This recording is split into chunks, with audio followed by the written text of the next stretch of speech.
What's up, guys? It's your homie here, Donk, coming at you again for another one, but not a video that I typically would do. This is going to be a review on the Hero 5 Black made by GoPro, and the reason why I'm doing this video is because I had a video lined up for last week for Therapy Thursday, long overdue, and it didn't make it into the works because of this camera here. So I'm going to make a review on it for sure. Before I do that, I'm going to throw the ball for my dog, Jethro Bodine. He has zero patience, so be patient with us. And I'm going to drink out of my chalice, my Game of Thrones chalice, to keep me from going Office Space on this camera during my review. Why does it say pepper jam when there is no pepper jam? I swear to God, one of these days I just kick this piece of shit out the window. You and me both, man. The load letter? What the fuck does that mean? I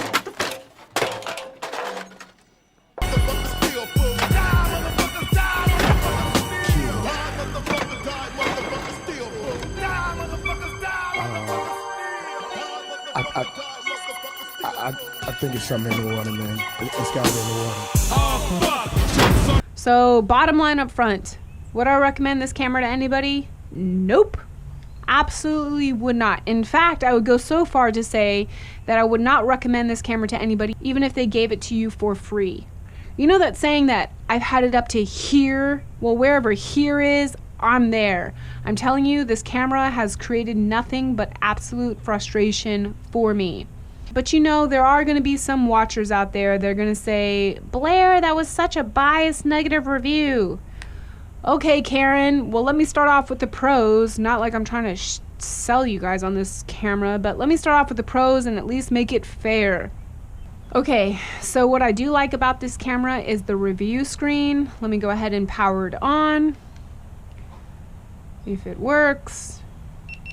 Okay, so now you can see what the camera is looking at, and I can really appreciate this feature, especially if you're out there vlogging, you're using another camera. Like right now I'm filming from the Hero 5 session. I don't really have anything negative to say about it, but let's say I'm filming from that and I need to make sure that my point of angle of whatever I'm filming the 5 from, the session 5 from, that it's right.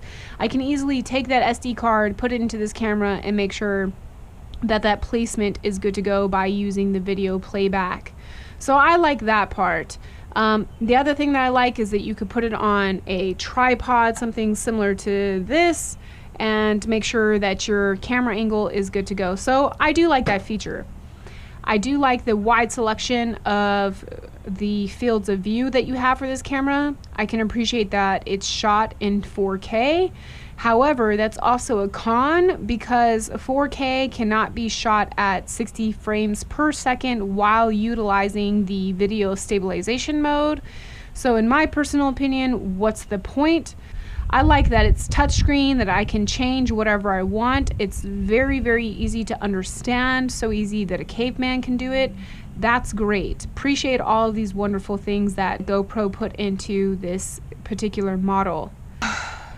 Okay, that was actually painful for me to say. And this camera is trash, and that is probably the only place that it belongs. Here are my reasons. For one, you have the quick capture mode here. So let's say that the camera is turned off. If I'm vlogging and I need to capture something instantly, or I want to wait to start vlogging at a certain point, I can easily just click this button here, and it will start to capture immediately and start to immediately go to record. The problem with this is, even though the feature is supposed to be well intended, it only works 50% of the time, meaning I either have to constantly take out the battery and hard reset by pulling the battery out in order for it to work, or when it does start to record, it is selective of when it chooses to pick up the audio. Now, I bought this camera at Sam's Club on sale for a holiday weekend at $350, and it came with a bundle. It came with this charging case right here, 2 batteries, I think a GoPro mount, and a 16 gigabyte SD card. So I did get, you know, quite a bit for my money, I guess. But if the camera only works I would say maybe 50% of the time, and that's being generous, then that $350 is an absolute ripoff. Here's another con that I don't like about the camera. That GoPro seems to use the SD cards as a cop-out as to why their cameras, or at least this model and the Hero 6 Black, doesn't work 100% of the time. They like to say it's something to do with the SanDisk. I've tried it, the Extreme, the Ultra Plus. This is a 16 gigabyte in which it actually came with the camera. This is the very SD card. And great, you know, it works. But the problem is a 32 Extreme or 32 Ultra Plus is about like 20 bucks, 27 bucks, 28 bucks at Walmart. About a 64 gig, right? Okay, well that 64 gig was $50. That 32 gig is only going to get you about an hour's worth of record time. When you record, let's say for an hour, and there's a feature setting in here in which you can break it up into increments when you download it. But I have my increments set up in 10 minutes. So every 10 minutes, it's a new download that I have to choose from. And if I'm vlogging for 30 minutes using my 64 gigabyte SD card, well, only maybe 20 of those minutes will come through with audio. That is unacceptable. Absolutely unacceptable. The other thing that's unacceptable about this camera is the adapter that GoPro used or made to fit this camera. Look how bulky this is. This is the best design that honestly I could come up with for my helmet setup. This case is not made by GoPro, but rather some other company called Cupton. I'm pleased with the case. There's been no issues. The link is down below. By the way, the link for all the products that I'm discussing in this video is down below. Not that I'm supporting them or advertising, but this has been a good case. This adapter, it's a 3.5 millimeter adapter. I don't know if that necessarily contributes to the audio issues that it has with the GoPro.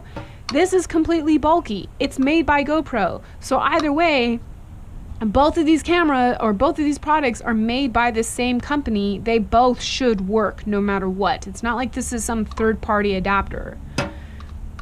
The other thing that I don't like, but I do like about this camera in particular, is it made me stumble along my mic from Giant Squid Audio Lab. And when I bought this mic, somebody else actually had already done all the research for me and for anybody who viewed it and bought this camera.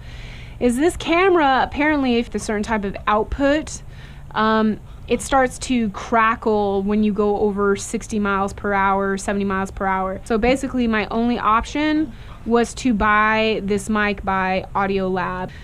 And the mic's defense, it's not the mic's fault. It's probably this Icon helmet, which gets a lot of air in it, and then also on top of the fact that I have a Voodoo exhaust on my bike, so coupled with the fact that I'm screaming, I have earplugs in, and there's wind getting into my helmet, I don't think that it's the mic's fault. I think I just probably need new gear in the mic's defense. But that mic is $50. This is $50, and I bought this for $350. So do the math, dude. We're already at $450 for 3 things. That's not to include how many SD cards that I need to buy in order to make a sufficient amount of footage and capture stuff. Again, a 32 gigabyte is only going to capture about an hour's worth of stuff. And I have backup batteries and backup battery chargers, so each SD card is like, let's say 20, 25 bucks. That adds up to a lot. So with all my SD cards combined, and then the additional things I needed to buy in order to get my audio jack good to go, it's like 500 bucks. 500 bucks for a product that works 50% of the time. The other problems that I experience with this GoPro is that it shuts off randomly. I have searched through the settings to see if it's something that I'm doing on my end. Trust me, I would not make this negative review without doing my research 7 ways from Sunday. But I'm telling you, it's this freaking camera. I will go to the GoPro troubleshoot website and read their help forum, and they're just as bad. Their customer service is horrible. 9 times out of 10, the resolve is found by another customer begging for help, and then people coming in and flooding in what they did through trial and error. But it's never the customer service representative themselves. Instead, they say, oh, try all troubleshooting steps from the website that you just came from. Great. Thank you. You are fake news. I'm pissed. Like, by that time, I'm just so irritated. For this to not work, it's disappointing. And for a long time, I thought that it was a dud. This particular model or this particular camera was a dud, but it's not. I've read countless and countless reviews of people basically screaming for help through their computer and explaining and describing the exact problem that I'm having. So the lesson that I've learned with this camera, and for this particular model, should I say, that is more is not always better. It's just not. A lot of motovloggers and a lot of other people swear by GoPro's 4 series and anything lower. But right now I'm having a hard time advocating for the company when I have 2 cameras, one that works pretty well, slightly has some hiccups, but it is technology, and then one that's just absolutely been rubbish. Because let's face it, when you are in the mood to vlog and you capture really awesome stuff, you can't wait to share that to your subscribers, or wait to just watch the playback and whatever you're using the camera for. And when you have to constantly redo your work over and over and over again, hoping that the equipment will come through, it honestly takes the joy out of vlogging away. It really does. And so I need a camera that's going to work. With that being said, I hope that this vlog sparks a conversation and people talking and recommending about what their camera choice is. This was kind of like a negative review, so I'll end it on a good note. Anybody who knows me knows that I'm a sucker, an extreme sucker at that, for corny jokes, including my boy here, Jethro. So let me end today's vlog with a joke. How do you steal a coat? How do you steal a coat, Jethro? You guys don't know? He doesn't know. You guys want to know? You want to know? Okay, you ready? Jethro, you jacket! Oh, until I see you guys next time, me and Jethro Bodine, we're out. Here you go, baby.